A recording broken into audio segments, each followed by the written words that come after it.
بسم اللہ الرحمن الرحیم۔ السلام علیکم۔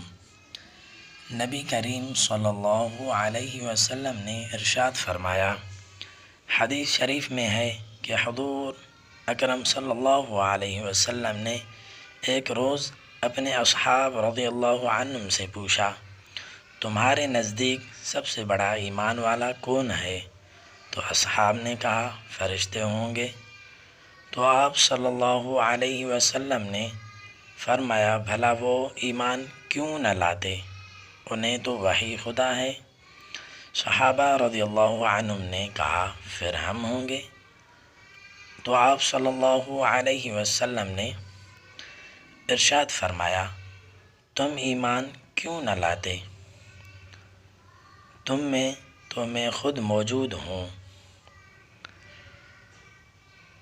صحابہ رضی اللہ عنہم نے کہا، پھر حضور صلی اللہ علیہ وسلم خود ہی ارشاد فرمائیں۔ تو آپ صلی اللہ علیہ وسلم نے فرمایا کہ تمام لوگوں سے زیادہ عجیب ایمان والے وہ ہیں جو تمہارے بعد آئیں گے، وہ کتاب میں لکھا ہوا پائیں گے اور اس پر ہی ایمان لائیں گے۔ کتاب کا حوالہ آپ نیچے دیکھ سکتے ہیں۔ بس آج کے ویڈیو میں اتنا ہی تھا۔